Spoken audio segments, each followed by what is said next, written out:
Right, moving on to the molecular genetics of lung cancer in non-small cell, small cell, and other types. So let's just do the non-small cell first. Inactivated tumor suppressors, P16-INK4A, which is also inactivated in familial malignant melanoma syndrome, and P53, lots of cancers. Activated oncogenes, EGFR and KRAS, and activated signal transduction, the ALK fusion product.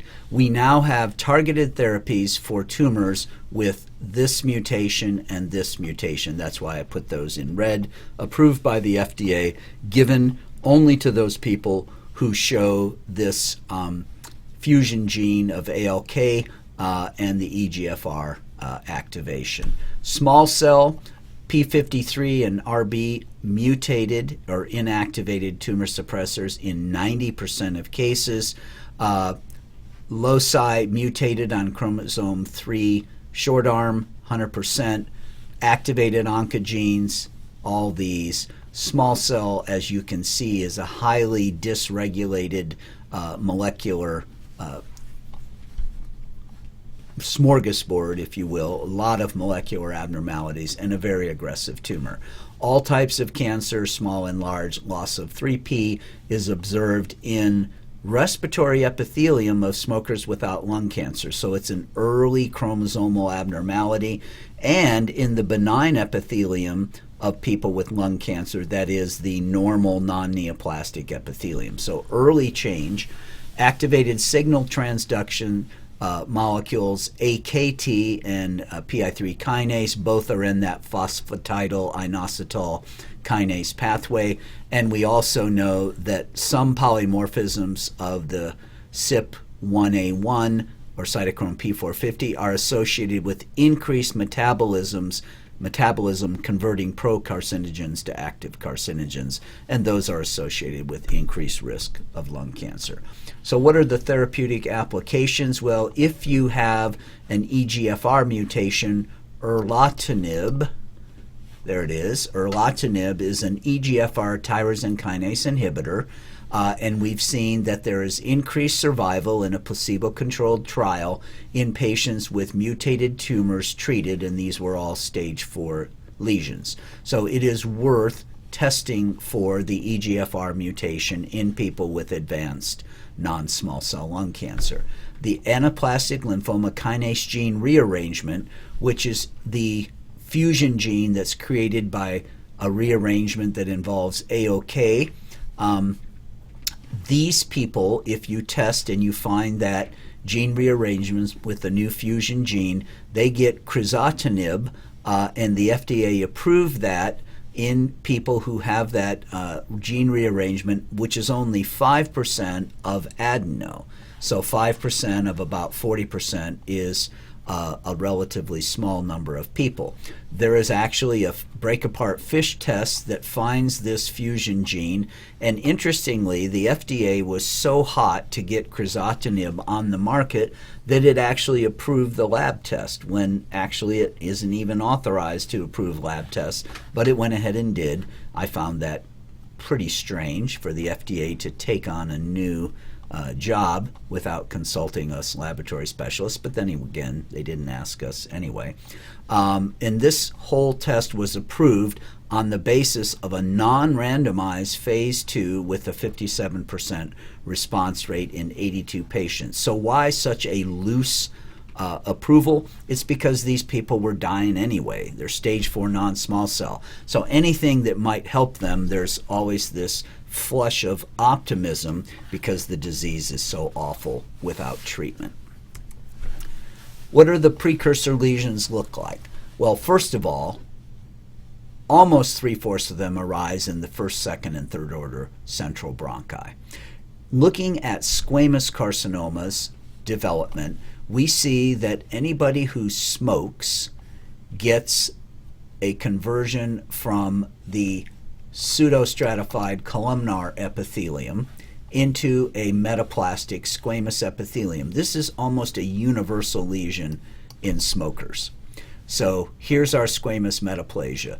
Under further carcinogenic influences, the squamous metaplasia converts to dysplasia. These cells now have some of the cytologic features of malignancy, enlarged hyperchromatic nuclei, but there is still normal maturation at the surface, so it's not carcinoma in situ.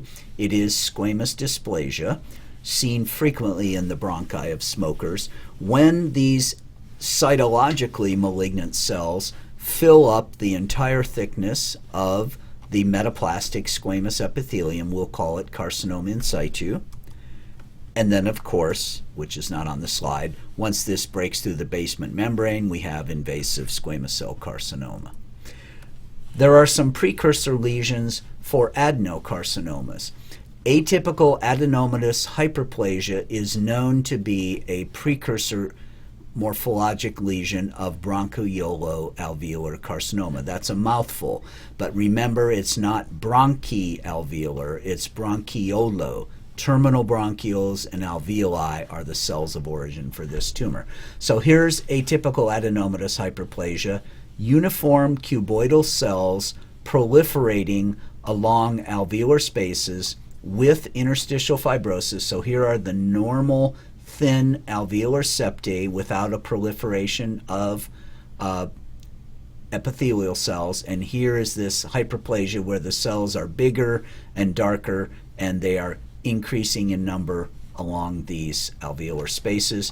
And the tumor that comes out of atypical adenomatous hyperplasia is when the epithelium now is cytologically malignant. So here's the non-mucinous type of alveolar bronchiolo-alveolar carcinoma. These cells are proliferating and enlarged and have atypical cytologic features. So this is diagnostic for, it's the cytologic difference between this and AAH that makes this malignant. However, even AAH, by genetic studies, is a monoclonal lesion. Therefore, we know that this is just a progression over time from this lesion. Invasive squamous carcinoma, we see the molecular inactivating mutations in p53 and p-INK4A, so common.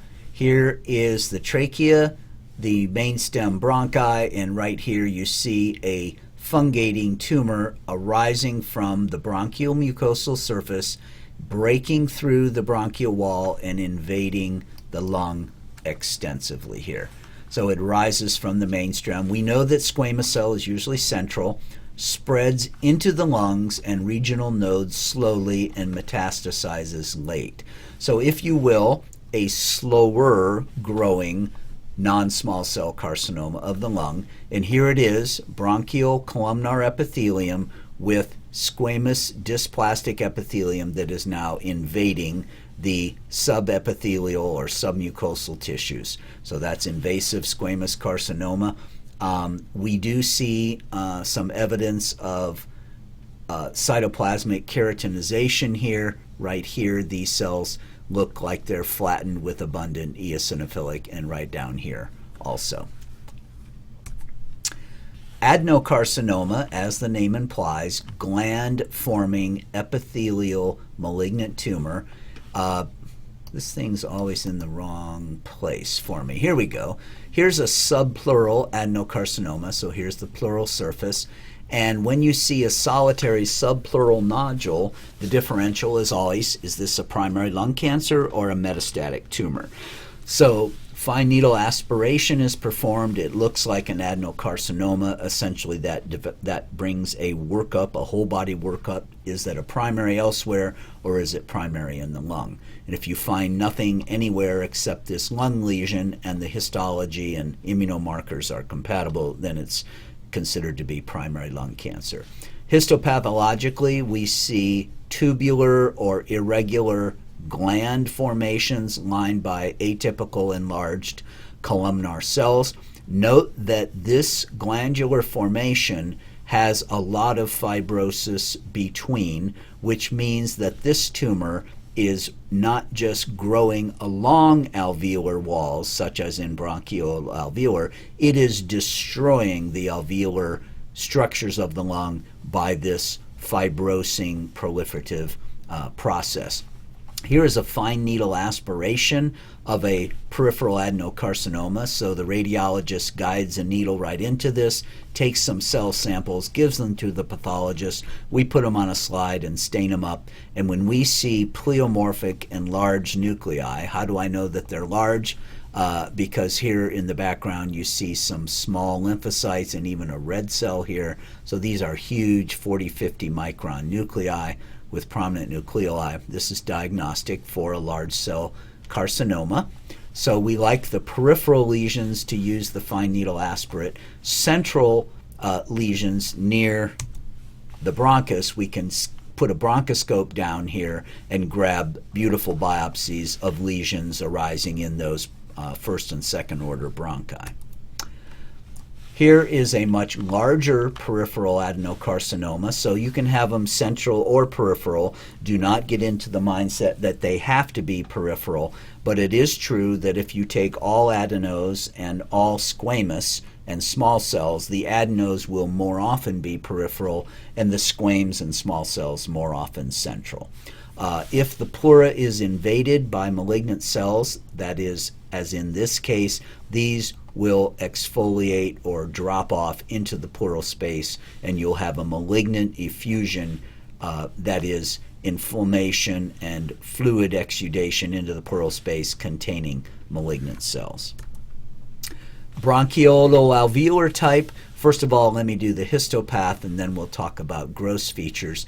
In this lesion, here is the non-mucinous type. These proliferating cells are growing on the alveolar septi in a non-destructive pattern. That is, they're growing on the pre-existing walls of the alveolar spaces, but they're not inducing a horrific fibrosing stroma, so they essentially migrate rather than destroy. That's the key for diagnosis, and they can be non-mucinous cells such as these with no mucin vacuoles, or big fat mucin producing cells, and all this pale grayish material in it with floating tumor cells is mucin production by the tumor cells. Now, what about gross morphology? So there are actually three gross presentations for bronchioloalveolar carcinoma. One is a solitary nodule, just like this. Number two are multiple peripheral nodules, which would lead the clinicians to say, I wonder if these are multiple metastases. And number three, this diffuse pneumonic spread pattern. So this looks for all the world on a chest x-ray or CT scan like pneumonia. It's a diffuse density filling the entire lobe, but when one analyzes this person in multiple ways, and one is left with a non-resolving infiltrate that looks like pneumonia, but it's not getting better with antibiotics and it's been present for weeks, then one has to rule out the possibility of this diffuse bronchioloalveolar carcinoma. I will give you one clinical story and then we'll cut this presentation off. I was on frozen sections one day and we had a very late surgical procedure planned.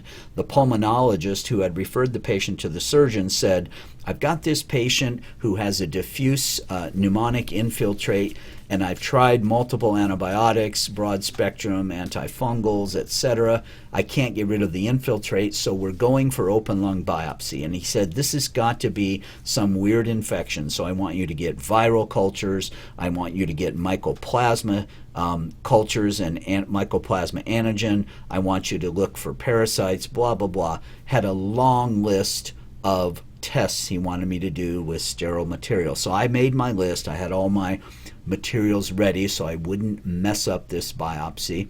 The frozen section came to the lab. At that point, I called my attending and said, here's the stuff we're supposed to do according to Dr. X, the pulmonologist.